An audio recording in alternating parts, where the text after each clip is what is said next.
સમાચારમાં હવે વાત કરીશું મહાઠગની।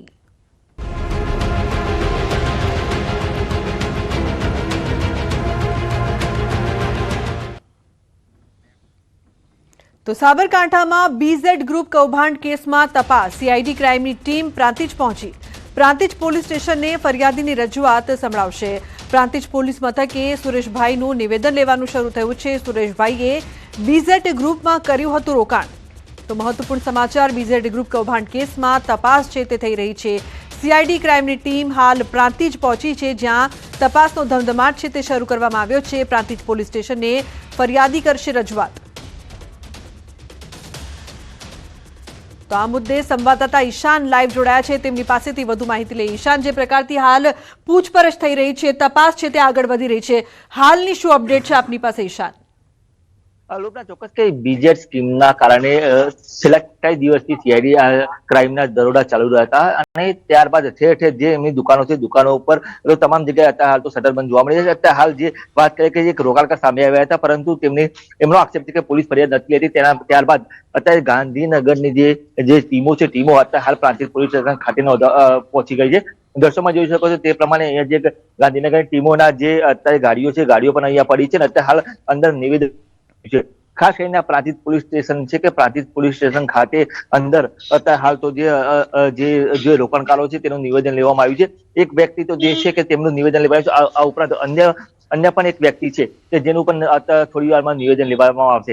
એટલે કહી શકાય કે જે રોકાણકારો છે, રોકાણકારો ધીરે ધીરે હવે બહાર આવી રહ્યા છે અને જે રજૂઆતો કરતા એમને જે રોકાણ કર્યું હતું, રોકાણ કેટલાનું રોકાણ કર્યું હતું, કઈ કઈ પ્રકારે તેમને જાહેરાતો આપવામાં આવતી હતી, જે આ રોકાણકાર હતા તેમનો એવો આક્ષેપ છે કે જે 1% થી લઈને 5% સુધી તેમને વળતર આપવાનું કહ્યું હતું। આ ઉપરાંત અન્ય એક વ્યક્તિને જોડો તો તેમને એક્સ્ટ્રા 1% એટલે કે 4% સુધી, અને તમે 10 લાખથી વધુનું રોકાણ કરો તો તમને વિદેશ જવાની ટ્રીપ પણ આમાં આપવામાં આવતી હતી। આ રીતની લોભાવની જાહેરાત પણ બીજેડ સ્કીમ દ્વારા જે કરવામાં આવતી હતી, જેના કારણે લોકો મોટી સંખ્યામાં અહીંયા રોકાણ કરતા હતા। નોંધનીય છે કે અત્યારે હાલ તો જે પ્રાંતિજ પોલીસ સ્ટેશન ખાતે જે ગુજરાતમાં પ્રથમવાર કે જે પહેલી વાર રોકાણકાર જે અત્યારે હાલ જોવા મળી રહ્યા છે, તો ધીરે ધીરે અન્ય રોકાણકારો પણ સામે આવશે। પરંતુ અત્યારે હાલ વાત એ છે કે જે પ્રાંતિજ પોલીસ છે તે રોકાણકારનો આક્ષેપ છે કે ફરિયાદ લેતી નથી। ત્યારબાદ ગાંધીનગર સુધી અમે રજૂઆત કરીને ત્યારે ગાંધીનગરની ટીમો અહીંયા પહોંચી હોય તેવું પણ એવું જણાવી રહ્યા છે। જી લુબના। બિલકુલ ઈશાન, જે પ્રકારથી પહેલા ફરિયાદ લેવામાં આવી નહોતી રહી, ગાંધીનગર સુધી જ્યારે કહેવામાં આવ્યું ત્યારે ફરિયાદ લેવામાં આવી, આ પણ એક ગંભીર આક્ષેપ છે। હાલ સુરેશભાઈ રોકાણકાર છે, તેમની પાસેથી કોઈ વધુ માહિતી પ્રાપ્ત થઈ છે ખરી કે બીજા પણ કોઈ રોકાણકારો તેમની ઓળખાણમાં હોય કે જેમની સાથે પણ આ ઠગાઈ થઈ હોય? ચોક્કસ લુબના કે સુરેશભાઈ જે રીતે વાત કરી કે તેમને 5 લાખ સુધીનું રોકાણ કર્યું હતું, તેમને 5 લાખ રોકાણ કર્યું હતું, ત્યારબાદ જે પ્રાંતિજ પોલીસ સ્ટેશન ખાતે અત્યારે ફરિયાદ નોંધાવવામાં છે, એમનો આક્ષેપ છે કે પોલીસ ફરિયાદ એમને પીઆઈ જે પ્રાંતિજ પોલીસ સ્ટેશનના પીઆઈ સાથે વાતચીત કરી તો વાતચીતમાં પીઆઈએ એ રીતે જણાવ્યું હતું કે તમે ગાંધીનગર ખાતે ફરિયાદ નોંધાવો, પરંતુ એમને જે એસપી કચેરી ખાતે ને અન્ય જગ્યાએ ફોન કરવા ત્યારબાદ તેઓ અહીંયા સીબીઆઈની ટીમ હિંમત પ્રાંતિજ પોલીસ સ્ટેશન ખાતે પહોંચી છે અને અત્યારે હાલ તેમનું નિવેદન લેવાનું ચાલુ છે। બિલકુલ, આભાર સમગ્ર માહિતી બદલ। સમાચારમાં હવે આગળ વાત કરીશું બાળ તસ્કરીનું કૌભાંડ।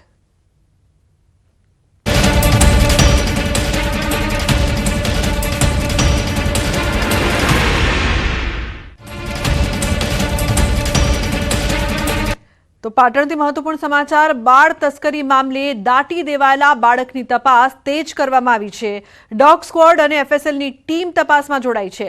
3 કલાકથી બાળકના અવશેષ શોધવાની કામગીરી, પોલીસનો કાફલો પણ હાલ ઘટના સ્થળે પહોંચ્યો છે। તો બાળક ન મળતા એસઓજીની ટીમ ત્યાં પહોંચી, આરોપીએ જણાવેલ જગ્યા પરથી બાળક ન મળ્યું, હાલ શોધવાની કામગીરી છે તે કરવામાં આવી રહી છે। જે પ્રકારથી બાળ તસ્કરીનો સમગ્ર મામલો સામે આવ્યો ત્યારે દાટી દેવાયેલા બાળકની તપાસ કરવા માટે ડોગ સ્ક્વોડ અને એફએસએલની ટીમ પણ તપાસમાં જોડાઈ છે। 3 કલાકથી બાળકના અવશેષો શોધવાની કામગીરી કરવામાં આવી રહી છે, હજુ સુધી સફળતા નથી મળી। 3 કલાકથી હાલ આ તપાસ ચાલી રહી છે। બનાસ નદીના પટના એસઓજી ત્યાં પહોંચી છે શોધખોળ કરવા માટે કે જ્યાં બાળક દટાયેલું હોવાની માહિતી પ્રાપ્ત થઈ હતી। તો દાટી દેવાયેલા બાળકની તપાસ તેજ કરવામાં આવી છે। અત્યારે આપ સીધા દ્રશ્યો જોઈ રહ્યા છો પાટણથી કે જ્યાં ડોગ સ્ક્વોડ અને એફએસએલની ટીમ છે તે તપાસમાં જોતરાઈ છે। ઉલ્લેખનીય છે કે 3 કલાકથી આ તપાસ કરવામાં આવી રહી છે। સમગ્ર ટીમ છે તે અવશેષો શોધવાના પ્રયાસ પણ કરી રહી છે। તો જે પ્રકારથી માનવ તસ્કરીનો મામલો સામે આવ્યો હતો, બનાસ નદીના પટમાં શોધખોળ અત્યારે જારી છે. પોલીસનો કાફલો ઘટના સ્થળે છે. હજુ સુધી કોઈ સફળતા પ્રાપ્ત નથી થઈ. તો હાલ એસઓજીની ટીમ ત્યાં પહોંચી છે. ડોગ સ્ક્વોડ પણ છે. એફએસએલની ટીમ પણ તપાસમાં જોડાયેલી છે. તો બાળકને દાટી દેવામાં આવ્યો હતો. દાટી દેવાયેલા બાળકની તપાસ છે તે તેજ. સંવાદદાતા અશરફ જોડાયા છે ફોન લાઈન પર વધુ માહિતી આપવા માટે. અશરફ, શું અપડેટ?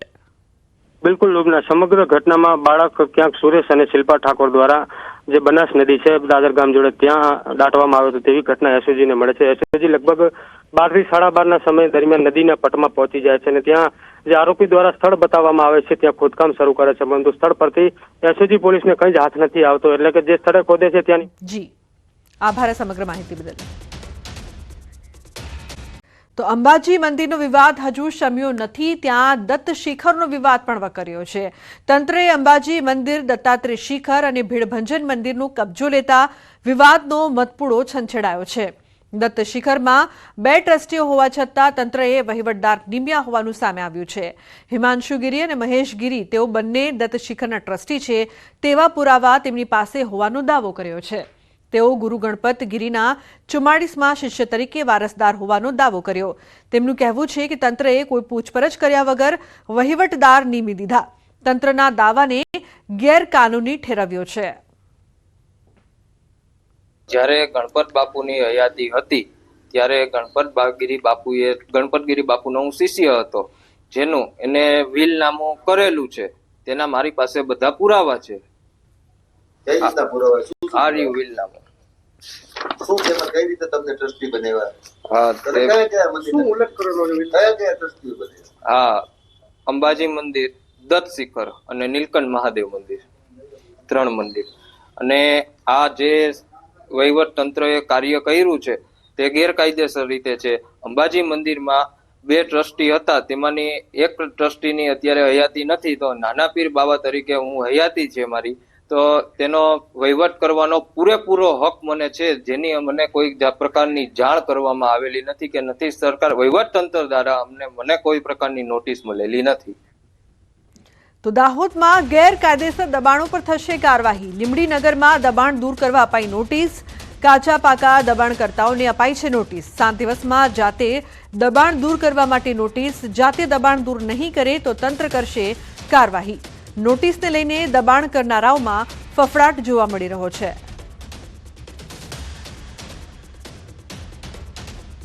અન્ય મહત્વપૂર્ણ સમાચાર, નવસારીથી શાળામાં ધર્માંતરણનો વાયરલ વિડીયોનો મામલો.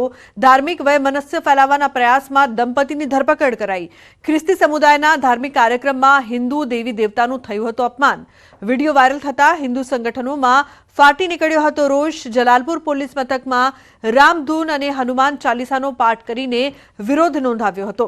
જે બાદ સરિતા નાસ્કર અને કમલ નાસ્કર વિરુદ્ધ ફરિયાદ બાદ ધરપકડ થઈ છે. સમગ્ર કેસની તપાસ એસઓજીને સોંપવામાં આવી છે. દંપતીના મોબાઈલ કબજે લઈને એફએસએલમાં મોકલવામાં આવશે.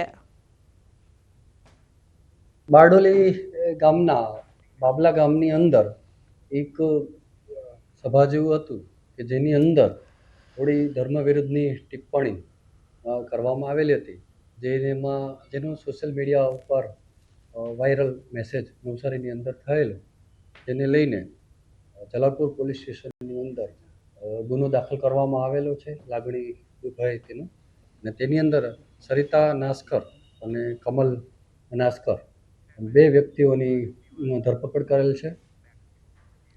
સમાચારમાં હવે વાત કરીશું મહાઠગની.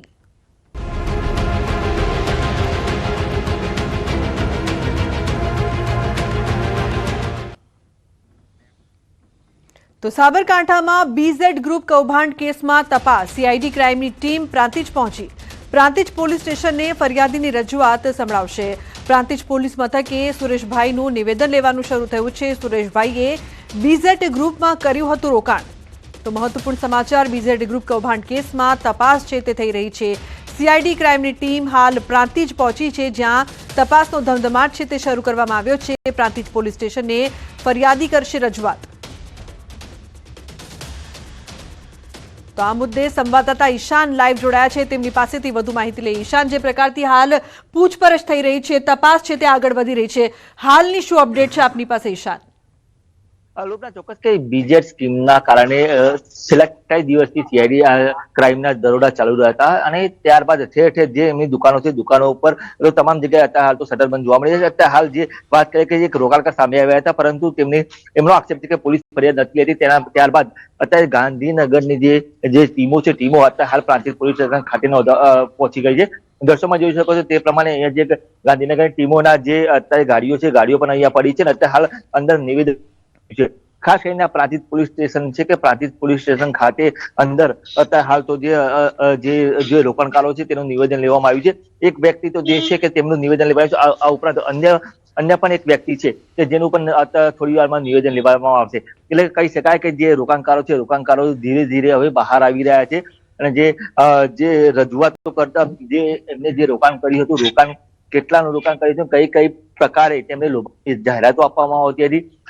જે આ રોકાણકાર હતા તેમનો એવો આક્ષેપ છે કે જે 1% થી લઈને 5% સુધી તેમને વળતર આપવાનું કહ્યું હતું. આ ઉપરાંત અન્ય એક વ્યક્તિને જોડો તો તેમને એક્સ્ટ્રા 1% એટલે કે 4% સુધી, અને તમે 10 લાખથી વધુનું રોકાણ કરો તો તમને વિદેશ જવાની ટ્રીપ પણ આમાં આપવામાં આવતી હતી. આ રીતની લોભામણી જાહેરાત પણ બીજેટ સ્કીમ દ્વારા જે કરવામાં આવતી હતી, જેના કારણે લોકો મોટી સંખ્યામાં અહીંયા રોકાણ કરતા હતા. નોંધનીય છે કે અત્યારે હાલ તો જે પ્રાંતિજ પોલીસ સ્ટેશન ખાતે જે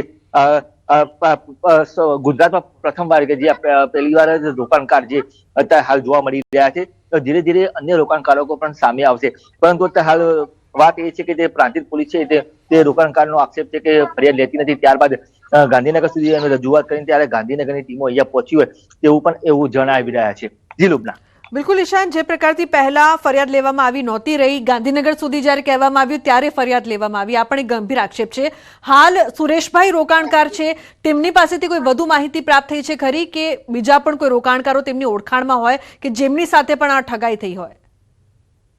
ચોક્કસ લુબના કે સુરેશભાઈ જે રીતે વાત કરી કે તેમને 5 લાખ સુધીનું રોકાણ કર્યું હતું, તેમને 5 લાખ રોકાણ કર્યું હતું. ત્યારબાદ જે પ્રાંતિજ પોલીસ સ્ટેશન ખાતે અત્યારે ફરિયાદ નોંધાવવા એમનો આક્ષેપ છે કે પોલીસ ફરિયાદ એમને પીઆઈ જે પ્રાંતિજ પોલીસ સ્ટેશનના પીઆઈ સાથે વાતચીત કરી તો વાતચીતમાં પીઆઈએ એ રીતે જણાવ્યું હતું કે તમે ગાંધીનગર ખાતે ફરિયાદ નોંધાવો, પરંતુ એમને જે એસપી કચેરી ખાતે ને અન્ય જગ્યાએ ફોન કરવા ત્યારબાદ તેઓ અહીંયા સીબીઆઈની ટીમ હિંમત પ્રાંતિજ પોલીસ સ્ટેશન ખાતે પહોંચી છે અને અત્યારે હાલ તેમનું નિવેદન લેવાનું ચાલુ છે. બિલકુલ, આભાર સમગ્ર માહિતી બદલ.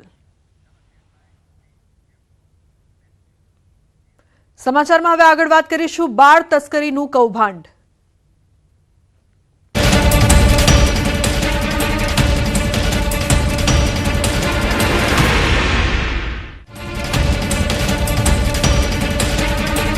તો પાટણથી મહત્વપૂર્ણ સમાચાર. બાળ તસ્કરી મામલે દાટી દેવાયેલા બાળકની તપાસ તેજ કરવામાં આવી છે.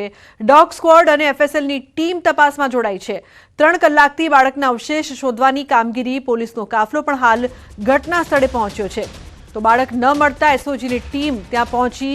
આરોપીએ જણાવેલ જગ્યા પરથી બાળક ન મળ્યું. હાલ શોધવાની કામગીરી છે તે કરવામાં આવી રહી છે. જે પ્રકારથી બાળ તસ્કરીનો સમગ્ર મામલો સામે આવ્યો ત્યારે દાટી દેવાયેલા બાળકની તપાસ કરવા માટે ડોગ સ્ક્વોડ અને એફએસએલની ટીમ પણ તપાસમાં જોડાઈ છે. 3 કલાકથી બાળકના અવશેષો શોધવાની કામગીરી કરવામાં આવી રહી છે. હજુ સુધી સફળતા નથી મળી. 3 કલાકથી હાલ આ તપાસ ચાલી રહી છે. બનાસ નદીના પટના એસઓજી ત્યાં પહોંચી છે શોધખોળ કરવા માટે કે જ્યાં બાળક દટાયેલું હોવાની માહિતી પ્રાપ્ત થઈ હતી. તો દાટી દેવાયેલા બાળકની તપાસ તેજ કરવામાં આવી છે. અત્યારે આપણે સીધા દ્રશ્યો જોઈ રહ્યા છો પાટણથી કે જ્યાં ડોગ સ્ક્વોડ અને એફએસએલની ટીમ છે તે તપાસમાં જોતરાઈ છે. ઉલ્લેખનીય છે કે 3 કલાકથી આ તપાસ કરવામાં આવી રહી છે. સમગ્ર ટીમ છે તે અવશેષો શોધવાના પ્રયાસ પણ કરી રહી છે. તો જે પ્રકારથી માનવ તસ્કરીનો મામલો સામે આવ્યો હતો બનાસ નદીના પટમાં, શોધખોળ અત્યારે જારી છે. પોલીસનો કાફલો ઘટના સ્થળે છે. હજુ સુધી કોઈ સફળતા પ્રાપ્ત નથી થઈ. તો હાલ એસઓજીની ટીમ ત્યાં પહોંચી છે. ડોગ સ્ક્વોડ પણ છે, એફએસએલની ટીમ પણ તપાસમાં જોડાયેલી છે. તો બાળકને દાટી દેવામાં આવ્યો હતો. દાટી દેવાયેલા બાળકની તપાસ છે તે તેજ. સંવાદદાતા અશરફ જોડાયા છે ફોનલાઈન પર વધુ માહિતી આપવા માટે. અશરફ, શું અપડેટ? બિલકુલ લુબના, સમગ્ર ઘટનામાં બાળક ક્યાંક સુરેશ અને શિલ્પા ઠાકોર દ્વારા જે બનાસ નદી છે દાદર ગામ જોડે ત્યાં દાટવામાં આવ્યો હતો તેવી ઘટના એસઓજીને મળે છે. એસઓજી લગભગ 12 થી 12:30 સમય દરમિયાન નદીના પટમાં પહોંચી જાય છે અને ત્યાં જે આરોપી દ્વારા સ્થળ બતાવવામાં આવે છે ત્યાં ખોદકામ શરૂ કરે છે, પરંતુ સ્થળ પરથી એસઓજી પોલીસને કંઈ જ હાથ નથી આવતો, એટલે કે જે સ્થળે ખોદે છે ત્યાંની જી આભાર સમગ્ર માહિતી બદલ.